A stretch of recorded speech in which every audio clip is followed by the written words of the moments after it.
বঙাইগাঁও জিলাৰ মানিকপুৰ আৰক্ষী থানাৰ অন্তৰ্গত অদলাগুৰি ৰাজহুৱা খেলপথাৰত অদলাগুৰি ক্ৰীড়া সংঘৰ সৌজন্যত ষষ্ঠ বাৰ্ষিক প্ৰাইজমানি ফুটবল প্ৰতিযোগিতাৰ শুভাৰম্ভণি হয়। খেলখনৰ শুভ উদ্বোধন কৰে বঙাইগাঁও জিলাৰ বিজেপিৰ সভাপতি উজ্জ্বল কান্তি ৰায়ে। এইবাৰ প্ৰাইজমানি ফুটবল প্ৰতিযোগিতাত 12টা শক্তিশালী দলে অংশগ্ৰহণ কৰিব। স্বৰ্গীয় হেমেন বৰ্মনৰ সোঁৱৰণত প্ৰথম পুৰস্কাৰ হিচাপে আগবঢ়াব 20,000 টকা দাতা ৰাহুল বৰ্মনে। স্বৰ্গীয় ভদ্ৰেশ্বৰ ৰায়ৰ সোঁৱৰণত দ্বিতীয় পুৰস্কাৰ আগবঢ়াব 15,000 টকা দাতা শ্ৰী লাবণ্যবালা ৰায়ে।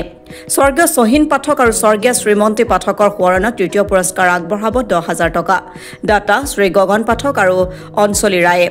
লগতে স্বৰ্গীয় খগেন চন্দ্ৰ ৰায়, স্বৰ্গীয় দেউলীবালা ৰায় আৰু স্বৰ্গীয় জয়ন্ত ৰায়, স্বৰ্গীয় হেমন্ত ৰায়ৰ সোঁৱৰণত ট্ৰফি আৰু শ্ৰেষ্ঠ খেলুৱৈৰ দাতা শ্ৰী মহেন্দ্ৰ ৰায়ে প্ৰদান কৰিব।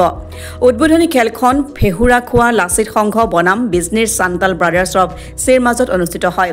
উত্তেজনাপূৰ্ণ খেলখনত বিজনীৰ চান্তাল ব্ৰাদাৰ্ছ অৱ চিয়ে 3-1 গলত জয়লাভ কৰে।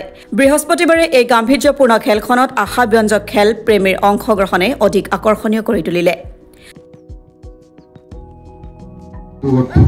অনুষ্ঠিত হ'বলৈ যোৱা প্ৰাইজমানি ফুটবল প্ৰতিযোগিতাৰ আৰু ইয়াৰ ষষ্ঠ বাৰ্ষিক ফুটবল প্ৰতিযোগিতা আজি শুভাৰম্ভণি অনুষ্ঠানত উপস্থিত এই অঞ্চলৰ বিশিষ্ট লোকসকল, ব্যক্তিসকল, শ্ৰদ্ধাৰ জ্যেষ্ঠ শ্ৰেষ্ঠসকল সকলোকে মই ধন্যবাদ জ্ঞাপন কৰিছোঁ। লগতে উদ্যোক্তাসকলক ধন্যবাদ জ্ঞাপন কৰিছোঁ যে এনেকুৱা ধৰণৰ এখন খেলৰ শুভাৰম্ভণি অনুষ্ঠানত আমন্ত্ৰণ জনোৱাৰ বাবে। যিয়ে নহওক সকলোৱে আগ্ৰহে বাট চাই আছে খেলখন উপভোগ কৰাৰ কাৰণে। মই দীঘলীয়া নকৰোঁ। ফুটবল সকলোৱে জানে যে বিশ্বৰ অতি জনপ্ৰিয় খেলৰ অন্যতম খেলবিধেই হৈছে ফুটবল। গতিকে ফুটবল প্ৰেমী নোহোৱাৰ কথাই নাই। সকলোৱে ফুটবল প্ৰেমী। আমি সকলোৱে ভাল খেল এখন উপভোগ কৰাৰ কাৰণে আমি আগ্ৰহে বাট চাই আছোঁ। গতিকে দুয়োটা দলৰ খেলুৱৈসকলক মই শুভেচ্ছা জ্ঞাপন কৰিছোঁ। ভাল খেল প্ৰদৰ্শন কৰক সকলোৱে।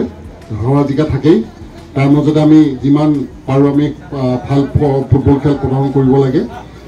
আৰু আমি এই অঞ্চলৰ যিসকল উঠি অহা যুৱকসকল আছে, ফুটবল খেলুৱৈসকল আছে, তেখেতসকলক আপোনালোকৰ খেলৰ জৰিয়তে যাতে আপোনালোকে যাতে আদৰ্শ হ'ব পাৰে তেখেতসকলৰ কাৰণে, তাৰ কাৰণে মই অনুৰোধ জনাইছোঁ। গতিকে সকলোকে মই পুনৰবাৰ ধন্যবাদ জ্ঞাপন কৰি মই কথাখিনি ইমানটা সামৰিছোঁ। ধন্যবাদ।